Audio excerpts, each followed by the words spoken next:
Howdy y'all, my name is Carson Umbarger with SC Traditions, and in today's video we're going to be breaking down the pros and cons of fish reproduction mounts. So in the last 20 years, sportsmen have been tasked with deciding, do they want to get a taxidermy mount or do they want to get a reproduction mount after they catch that fish that they want to hang on their wall and remember forever. My hope is by telling you the cons and the pros that I make that decision just a little bit easier for you. But I want you to know, in the end, it's on your hands. So before we get into the cons and then the pros, let's do a quick explanation what a taxidermy fish is versus a reproduction fish. So a taxidermy fish is, you would have caught the fish, you take it to your taxidermist, they're going to skin it out just like you do a deer, and they're going to put it on a foam mannequin. And depending on your taxidermist, it might have fake fins, it might have a fake head, or all that might be natural. But that's what they're doing. They're going to take that skin, they're going to dry it. When it dries, it's going to lose most of its original color. The pattern will still be there, but the color will dilute. So they're going to repaint it, and it's going to be on a foam mannequin, and that's going to be your fish. Now, a fish reproduction mount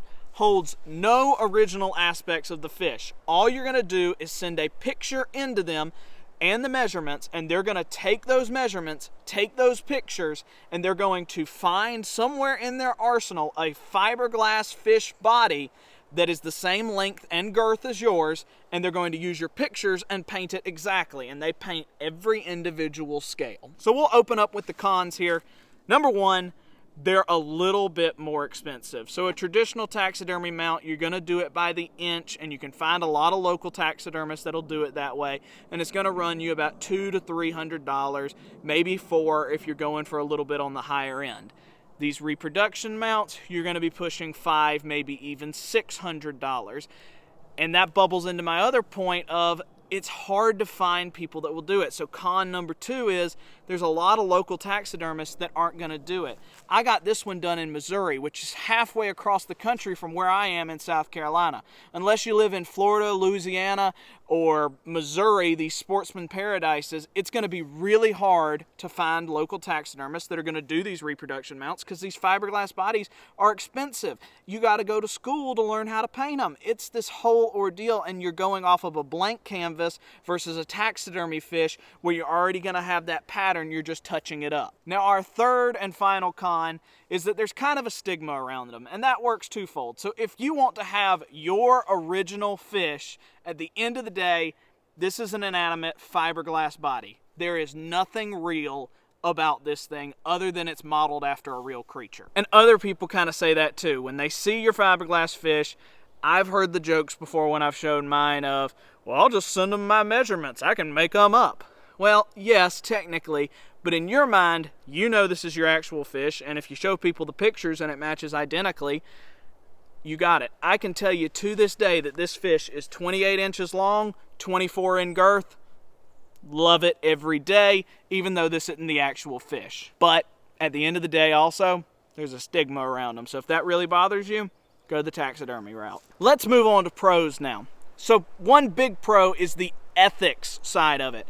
This is catch and release fishing. So you take the animal, you measure it, you take your pictures, and you get to set him back free. And then sportsmen who come after you, or if it's a pond or anything like that, you get to go catch him again and again and again. He gets to get bigger. This 8-pound fish could be a 10-pound fish in 2 to 3 years.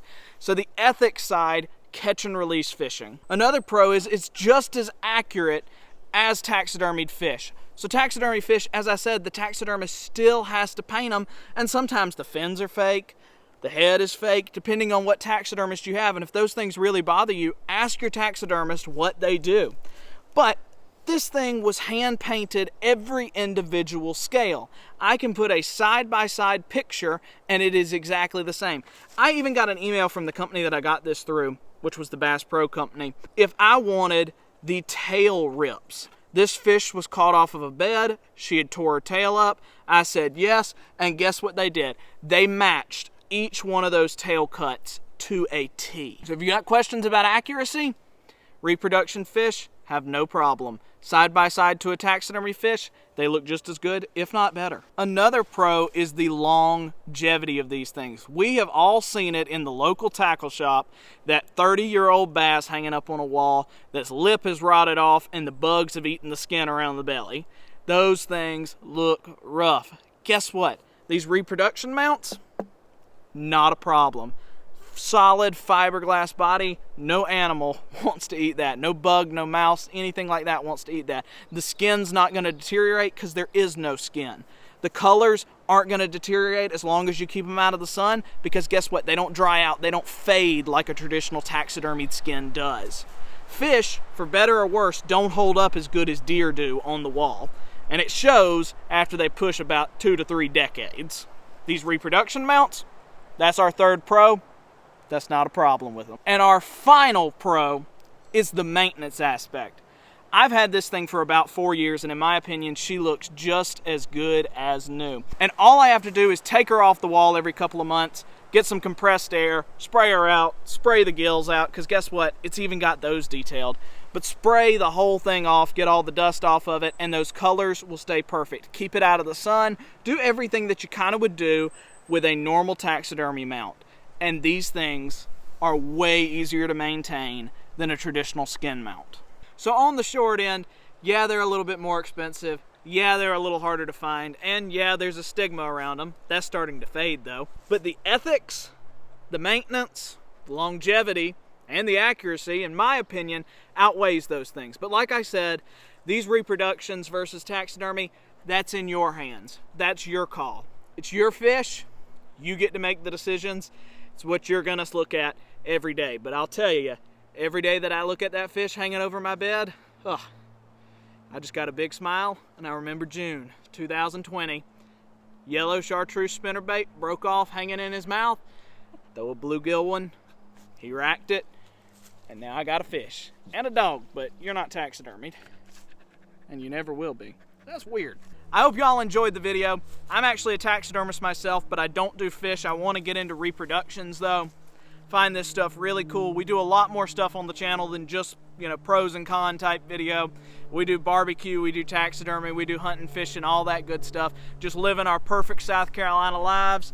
This is the life that I like to live, and it's a lot of fun doing it. So if you like it, subscribe for me. Hope to see you on another one. Comment for me. Y'all are the best out there.